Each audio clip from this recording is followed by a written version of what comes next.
Salam uşaqlar, bugün mən sizə deməli, qazların sıxlığı, nisbi sıxlıq 1-dən 30-a qədər testlərin izahını vermişdim. İndi 30-dan növbəti sualların izahını verəcəm. İlk öncə test izahı verməmişdən əvvəl sizinlə bir məlumatı bölüşmək istəyirəm uşaqlar. Mənim özümün açdığı bir sınaq qrupu var ki, burada 9-cu, 10-cu, 11-ci siniflər daxil olmaqla hər kəs bu sınaq qrupuna qoşula bilər.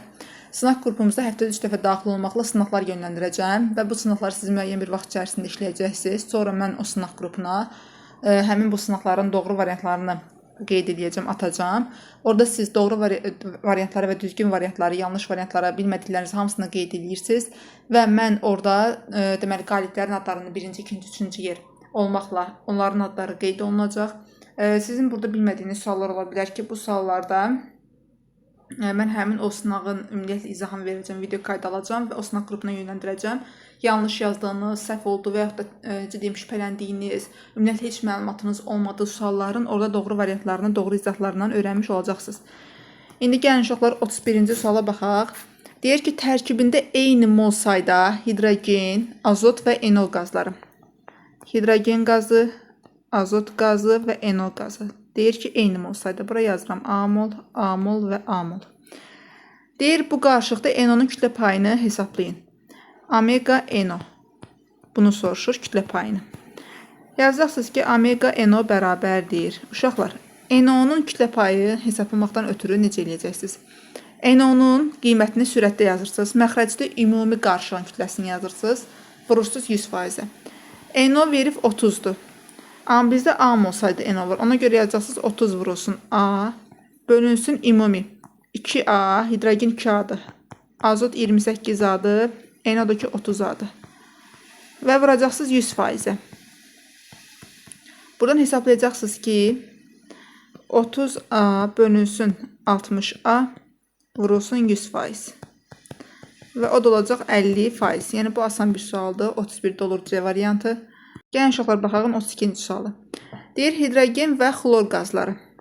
Hidrogen və xlor qazları.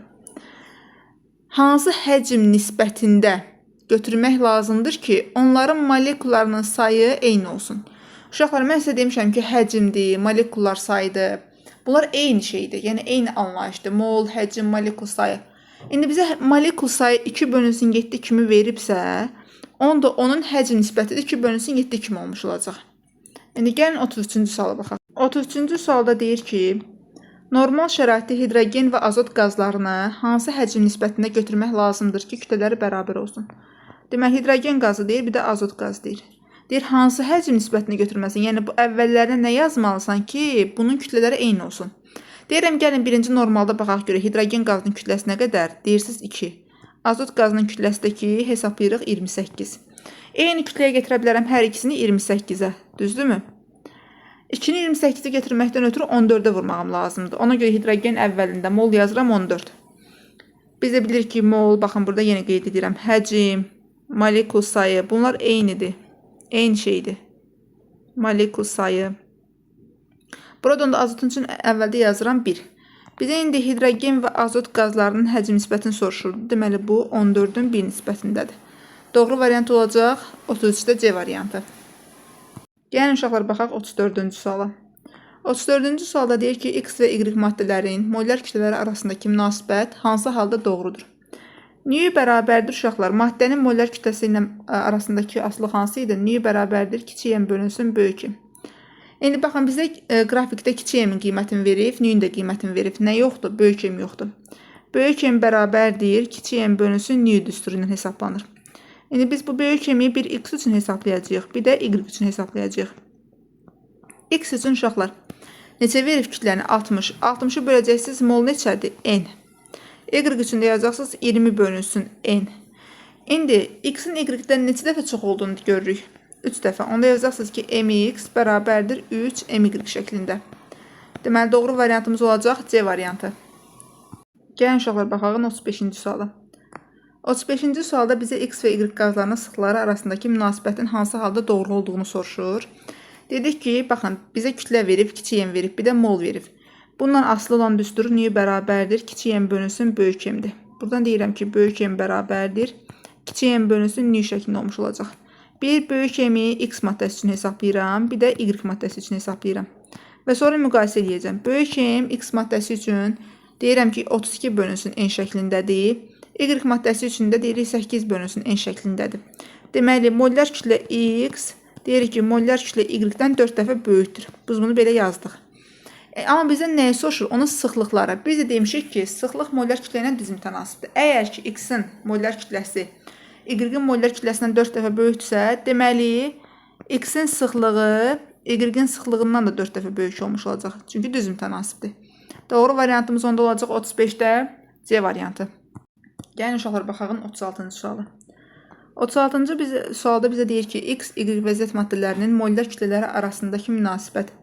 Deyirik, böyük M bərabərdir, kiçik M bölünsün N. Bunu X üçün yazırıq, Y üçün hesablayacağıq və Z üçün. Yazırsınız ki, X üçün 60 bölünsün N, qrafikə baxın. Y üçün 40 bölünsün N, Z üçün də 20 bölünsün N. Deməli, mollar kütlə X böyükdür mollar kütlə Y-dən, o da böyükdür mollar kütlə Z-dən. Bu olan variant da hansıdır? A variantı. Gəlin uşaqlar, baxalım 37-ci suala. Deyir ki, normal şəraitdə sıxlığı rhodur. Normal şəraitdə uşaqlar, deyir sıxlıq rhodur. Normal şəraitdə bəs, uşaqlar, litr neçə litrdir? 22,4 litrdir. Deməli, sizin rhonuz var, bir də litrdə deyirik ki, həcmdir. Nəyiniz yoxdur uşaqlar? Kütlə yoxdur, M yoxdur, düzdürmü? Deyirik ki, kütlədir, kütlənin vahidi qramdır, mollar kütlədir, mollar kütlənin vahidi qram bölünsün moldur, bir də M-dir, M-nin də vahidi yoxdur. Amma bu üçü eyni alınmışdır. İndi bizə nəyi soruşur? Deyir ki, bu qazın bir molekulunun kütləsi neçə qramdır? Uşaqlar, deyirəm ki, böyük M bərabərdir. Rho düsturuna əsasən yaza bilərəm ki, 22,4 rhodur. Bu nəyə aiddir? Yəni, 1 mol maddənin kütləsi 22,4 rho qramdır. Düzdür? İndi, mən deyirəm 1 mol maddənin tərkibində Na qədər molekul var. Baxın, şərtdə də bizə verib ki, Na Avogadro ədədidir. Na sayda molekulun, deməli, qramı 22,4 qramdır. 22,4 daha doğrusu rho qramdır. Rho'nu da fikir verin. İndi bizə şərtdə soruşur ki, bir molekulunun kütləsi neçə qramdır? Molekulun altına molekul yazıram, tənasüb qururam. Yazıram, bəs yaxşı, bir molekulunun kütləsi neçə qram olar? Yazıram, x qram. Gəlin buradan x hesablayaq. X bərabərdir 22,4 rho vurulsun 1, yəni 22,4 rho edir, bölürsüz Na. Deməli, doğru variant olacaq 37-də D variantı. Gəlin uşaqlar, baxaq 38-ə. 38-də deyir, normal şəraitdə sıxlığı rhodur. Deyirəm ki, normal şəraitdə sıxlıq rhodur, həcmimiz də 22,4 litrdir. Ona deyirik ki, M bərabərdir rho və düsturuna əsasən, məndə kütlə olur 22,4 rho. 22,4 rho neçə mola uyğundur? 1 mola. Deməli, 1 mol maddədə 22,4 rho qram yazıram. 1 mol deməli, deyirsən ki, maddədəki nə qədər molekul sayıdır? Na molekul sayı. Deyirsən ki, Na molekul olduqda əgər ki, 22,4 rho qram kütlədirsə, bəs yaxşı, mənə şərtdə soruşan 2 molekulu. Yazırsan, 2 molekulun kütləsi neçə qram olacaq? Yazırsan ki, x qram. Buradan da x üçün tapırsan ki, 2 vurulsun 22,4 rho bölünsün Na. Bu da eləyəcək 44,8 rho bölünsün Na şəklində. Yəni, olacaq A variantı. Uşaqlar, gəlin 39-cu suala baxaq. Normal şəraitdə propanın sıxlığı metanın deyir sıxlığından neçə dəfə çoxdur? Uşaqlar, biz dedik ki, sıxlıqla mollar kütlə, MR fərqi yoxdur. Bunlar düz mütənasibdir. Sıxlıq kütlə ilə düz mütənasibdir. İndi bizə deyir propanın sıxlığı metanın sıxlığından neçə dəfə çoxdur? CH8-in MR-in verib 44, CH4-ün də MR-in verib 16. 44-ün 16-ya nisbəti 2,75-dir. Deməli, o həm də sıxlığa da aiddir. Sonra 40-cı sualda. Normal şəraitdə propanın sıxlığı hidrogenin sıxlığından 44-ü bölün hidrogenin MR2, o da eləyəcək 22. Yəni, 40-da da doğru cavab olacaq D variantı. Gəlin uşaqlar, baxağın 41-ci suala. 41-də deyir ki, bərabər həcmcə malik olan birinci və ikinci qabların eyni şəraitdə qazların kütlələri bərabərdir. X qazının mollar kütləsini deyir hesablayın. Uşaqlar, kütləni biz necə hesablayırıq? Molu vurursunuz həmin o maddənin MR-inə. Baxın, 1,5 mol deyirəm ki, C2H6-nın kütləsi neçədir? Deyirsiniz, 1,5-i vurursunuz C2H6-nın MR-inə. C2H6-nın emeri 30-dur. Üzərinə gəlirsiniz. Bu qabın tərkibində təkcə C2H6 yoxdur axı. Bir də 1,5 mol X maddəsidir. 1,5-i vuracaqsınız X-a. Bərabər eləyəcəksiniz 3 mol metanın kütləsinə. 3 vurulsun metanın da kütləsi emeri 16-dır. Yazırsınız ki 45 üzərinə gəlinsin 1,5x bərabərdir 3 ilə 16-nın hasili 48. 1,5x bərabərdir 48-dən 45 çıxanda 3. Buradan x-in 2 qiymətini alırsınız. Bizdən də x qazının molar kütləsini soruşurdu. Doğru cavab olur 2. Yəni 41-də olur D variantı. Sonra baxırsınız 42-ci suala. Deyir, hansı maddənin 1 litrinin kütləsi daha azdır? Deməli, burada emeri ən kiçik olanı götürəcəksiniz deyə cavab olur C variantı. Qurucu kütləsi daha çoxdur deyə emeri daha çox böyük olan götürəcəksiniz, olacaq A variantı. Sonra baxaq uşaqlar 44-cü suala. 44-cü sualda uşaqlar bizə deyir ki 2,24 litr hidrogen. 2,24 litr hidrogen. Uşaqlar, mən demişəm ki, sizə daha rahat hesablamaq məqsədi ilə litri də qramda çevirirsiniz nəyə? Mola. 2,24 litr hidrogen uşaqlar neçə mol olur desəm, 2,24-də bölürsünüz normal şəraitdə həcmə, yəni 22,4 litrə. O da eləyir 0,1 mol. Deməli 0,1 mol hidrogen qazı var. 2,8 qramın da neçə mol olduğunu bilmək istəsəz, 2,8-i böləcəksiniz. Azotun kütləsi neçə verib 28-ə? O da eləyir 0,1. Deməli 0,1 mol azot. Deyir, bu ibarət qaz qarışığında hidrogen qazının mol payını yazacaqsınız. Omega hidrogen bərabərdir. Hidrogenin mol payını yazırsınız sürətdə. Məxrəcdə ümumi qarışıq 0,1 ilə 0,1-in cəmi 0,2-yə bölürsünüz, vurursunuz 100%-ə. Bu da eləyir sizə 50%, yəni 44-də olur B variantı. Gəlin uşaqlar, baxağın 45-ci suala. 45-də deyir ki, 3 qram hidrogen. 3 qram hidrogen uşaqlar. Neçə mol hidrogen deməkdir? Deyirik ki, baxın, emer biz sizə demişik, mən öyrətmişəm bunu sizə. İstənilən maddənin emeri onun 1 moluna uyğundur. Yəni 1 mol hidrogen emeri 2 qramdırsa uşaqlar 3 qram 3-ü bölürsünüz ki 1,5 mol deməkdir. Deməli yazırsınız 1,5 mol hidrogen və sizə deyir ki 22 qramda karbon qazı. Emer karbon qazı 44-dür. Deməli 1 mol maddənin karbon qazının emeri 44-dür.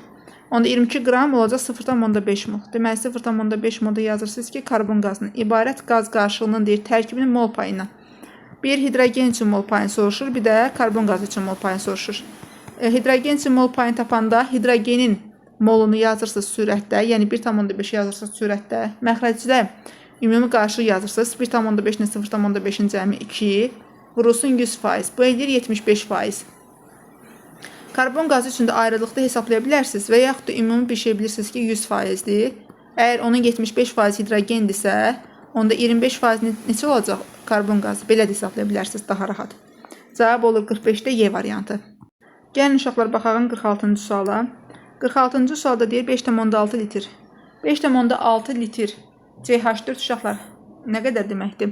0,25 mol deməkdir. 5,6-nı bölünür 22,4 eləyir 0,25 mol metan. 11,2 litrdə bölürsünüz deməli 22,4 litr o deyir 0,5 mol oksigendən deyir ibarət qaz qarışığının tərkibinin kütlə payını artıq sizdən soruşur. Baxın, metan üçün kütlə payı necə hesablanacaq? Metanın mol payını, yəni 0,25-i vurursunuz metanın kütləsinə 16-ya, bölürsünüz ümumi qarışığa. Yəni 0,25 vurulsun 16, üzərinə gəlinsin 0,5 vurulsun oksigen 32, vurulsun 100%. Belə yazırsınız. 0,15-i 16-ya vuranda eləyəcək 4. 4 bölünsün 16 ilə 4-ün cəmi 20, vurulsun 100%. Bu da eləyəcək bizdə deməli 20%. Deməli metan 20%-də oksigen 100 çıxılsın 20, 80% olacaq. Yəni 46-da olur Y variantı. Gəlin uşaqlar, baxağın 47-ci suala. 47-ci sualda bizə deyir ki 4 qram metan. 4 qram metan deyirik ki nə qədərdir molu? Əgər ki bizdə emir CH4 bizə verilib ki 16-dırsa, yəni mən dedim də bunu sizə istənilən maddənin emiri onun 1 moluna uyğundur. Yəni 1 mol metanın kütləsi 16 qramdır. Axı sizə deyir şərtdə 4 qram metan. 4 qram metan onda neçə mol olacaq? Yazırsınız x mol. Buradan x tapırsınız ki 4 bölünsün 16, o da deyir 0,25 mol. Yazırsınız ki 0,25 mol metan. Bir də 17 qramda amonyak. 17 qram amonyakda 1 mol deməkdir. 1 molda amonyak yazırsınız. Deyir ki, bu qaz qarışığının tərkibinin mol payını soruşur bizə. Yazırsınız metan üçün mol payı omega metan bərabərdir 0,25 bölünsün ümumi qarışığa 1,25-ə vurursunuz. Deməli 100%-ə. O da eləyir 20%. Onda deməli amoniak içində olacaq 80% olan 47-də C variantı. Sonra baxaq 48-ci suala. 48-ci sualda bizə deyir ki, tərkibində eyni mol miqdarda asetilen CH2-dir yazıb, metan CH4-dür, etilendəki CH4-dür. Deməli yazırsınız asetilen, metan və etilen. Deyir eyni mol sayda. Deyək A mol, A mol, A mol. Deyir bu qaz qarışığının kütləsi 210 qramdır. Onda deyir qarışığın həcmi neçə litr olar? Uşaqlar, CH2-nin emeri 26-nı vurun A-ya, olur 26A, üzərinə gəlinsin 16A, üzərinə gəlinsin 28A, bərabər edirsiniz 210A. 70A əgər bərabərdirsə 210A, buradan A-nın qiymətini tapırsınız ki 3-dür. Deməli A oldu 3. Deməli sizdə 3 mol deməli asetilen, 3 mol metan və 3 mol da CH4 var imiş.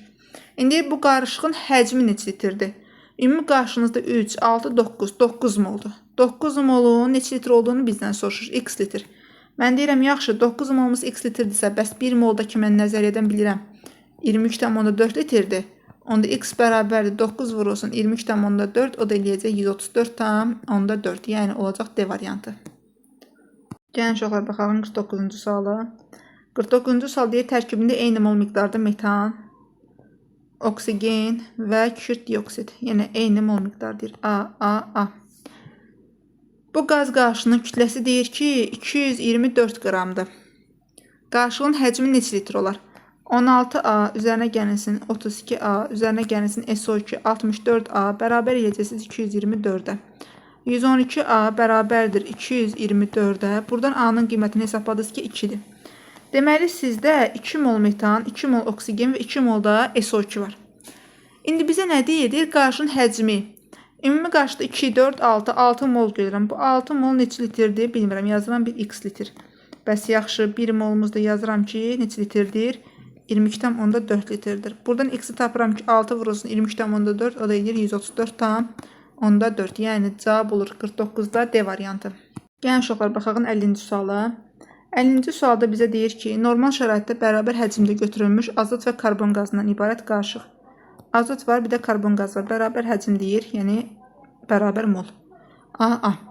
Deyir ki, bu qaz qarışığının heliumə görə nisbi sıxlığı. Uşaqlar, mən sizə nisbi sıxlığın tərifini öyrətmişəm ki, əgər o bir maddədirsə, məsəl üçün bizə deyə bilər ki, məsələn, bir maddə var, onun emirinin heliumə görə nisbi sıxlığı. Belə verə bilər. Və yaxud da verə bilər ki, qaz qarışığının heliumə görə nisbi sıxlığı. Bu cür də verilə bilər. Məsəl üçün, bizə şərtdə qaz qarışığı var. Yəni, bu cümlədə işlədilib ki, qaz qarışığının heliumə görə, baxın, qaz qarışığının heliumə görə nisbi sıxlığı. Bir maddənin heliumə görə nisbi sıxlığını hesablamaq daha rahatdır. Və orada necə hesablayırdınız? Məsələn, hər hansı bir maddənin emirini bölürdünüz, heliumun emirini 4-ə və qiymətə bərabər edirdiniz, düzdür? Amma burada qaz qarışığı sözü deyəndə, qaz qarışığı nə deməkdir? Yəni, qarışığın tərkibində 2 və ya daha çox qaz deməli olur da. Ona görə siz bu qaz qarışığının ümumi qiymətini hesablamalısınız. Yəni, M-ortasını hesablamalısınız. M-ortanın da düsturu var. M-orta bərabərdir. M1, N1 üzərinə gəlinsin M2, N2 bölünsün N1 üstə gəlinsin N2 düsturudur. Baxın, yazırsınız indi M-orta bərabərdir. Azotun emeri 28-i vuracaqsınız moluna A-ya, üzərinə gəlirsiniz 44A bölünsün 2A-ya. Bu da eləyir 36. Deməli, tapdınız ki, M-orta 36-dır. İndi bu qaz qarışığının heliumə görə nisbi sıxlığı yazacaqsınız ki, D heliumə görə bərabərdir. M-ortanı böləcəksiniz heliumun qiymətinə, yəni 4-ə. 36-nı 4-ə böləndə də neçə eləyəcək? Eləyəcək 9. Yəni Y variantı. Deməli, baxın, şərtdə bizə nə deyirdi? Normal şəraitdə bərabər həcm deyir. Bərabər həcm yenə deyirəm. Molla eyni anlayışdır. Ona görə əvvəlinə A yazdım hər ikisini. Azot və karbon qazı verib. Bu qaz qarışığıdır. Bu qaz qarışığının bizə heliumə görə nisbi sıxlığını soruşur. Qaz qarışığının ümumiyyətlə helium desin, hava desin, fərq yoxdur. Nisbi sıxlığı soruşanda birinci o qaz qarışığının nəyini tapıram? M-ortasını tapıram. M-ortasını tapım 36-dır. Heliumə görə də deyəndə 36-nı böldüm 4-ə, eləyir 9. Gəlin uşaqlar, baxağın 51-ci suala. 51-ci sualda deyir ki, normal şəraitdə bərabər həcmdə götürülmüş azot və oksigenden ibarət qaz qarışığı. Yəni, bərabər həcm deyir, azot və oksigen. Yazırsınız ki, A. Deyir, bu qaz qarışığının hidrogenə görə nisbi sıxlığı. Deyirik ki, qaz qarışığının ikinci nəyə hesablayırıq? M-ortasını. Yazacaqsınız ki, M orta bərabərdir. Deməli, azotun kütləsini 28-i vuracaqsınız moluna A-ya. Üzərinə gələcəksiniz, oksigenin kütləsi 32-ni vuracaqsınız A-ya. Böləcəksiniz mollar cəminə, yəni 2A-ya. O da eləyəcək 60-ı böləndə 2A-ya. 60 anı 2A-ya böləndə edir 30. Deməli, M ortanız oldu sizdə 30. İndi bizə nə deyir? Deyir ki, bu qaz qarışığının hidrogenə görə nisbi sıxlığını tapın. Yazacaqsınız ki, D hidrogenə görə bərabərdir. M ortanın qiymətini böləcəksiniz hidrogenin emirini, yəni 2-yə. 30-u da 2-yə böləndə neçə eləyəcək uşaqlar? 15. Deməli, doğru variantımız olur 51-də 15. Gəlin uşaqlar, baxalım 52-ci suala. 52-ci sualda deyir ki, sıxlığı 2,5 olan qazın 14 qramdakı molekulların sayı müəyyən edin və normal şəraitdə söz verib. Normal şəraitdə bizim həcmimiz 22,4 litrdir. Sıxlıq da verib ki, 2,5-dir. Rho var, V var. Nə yoxdur? M yoxdur. M bərabərdir. Rho V düsturuna əsasən 2,5-i vuracaqsınız 22,4-də eləyəcək 56. Deməli, 56 qramda sizdə molekul sayı 6,2 vurulsun 10 üstündə 23-dür. Bizdə şərtdə 14 qramda molekul sayını soruşur. Qramın altından qram yazıram. Bəs deyirəm 14 qramda nə qədər? Yazıram X. Və buradan da ixtisar gedir. Qalır burada 4. X-i də bərabər yeyirsiniz. 6,2 vurulsun 10 üstü 23-ü böləcəksiniz 4-ə. O da eləyəcək 1,505 vurulsun 10 üstündə 23 şəklində. Yəni doğru variantımız olacaq Y variantı. Gəlin uşaqlar, baxalım 53-cü suala. 53-cü sualda deyir ki, sıxlığı 2,5 olan qazın 1,505 vurulsun 10 üstündə 23 sayda molekullarının kütləsi nə qədərdir? Sıxlıq 2,5-dir. Həcmində normal şəraitdə qeyd edilənə görə 22,4 litrdir. M bərabərdir. Rho V düsturuna əsasən 22,4-ü vurursunuz 2,5-ə, o da eləyir 56 qram. Deməli, bizə deyir ki, 1,505 vurulsun 10 üstü 23 sayda molekulun kütləsi neçə qramdır? Bizdən bunu soruşur. Yazıram 1,505 vurulsun 10 üstü 23 sayda molekulun neçə qram olduğunu bilmirəm. X qram. Bəs bu 56 qram neçə molekul sayına bərabərdir? Yazırsınız ki, 6,2 vurulsun 10 üstündə 23-ə. Və buradan da qiymətləri hesablayırsınız. O da eləyir 14. Yəni cavab olur B variantı. Sonra baxaq 54-cü suala. Maddələr verib. Deyir ki, atomların sayı hər ikisində eynidir. CO molekulu verib. Bir də ki, asetilin verib. C2H2 verib. Atom sayı görürəm CO molekulunda 2-dir. C2H2 isə 4-dür. Eyni deyil axı. Hər ikisini gətirirəm 4-ə.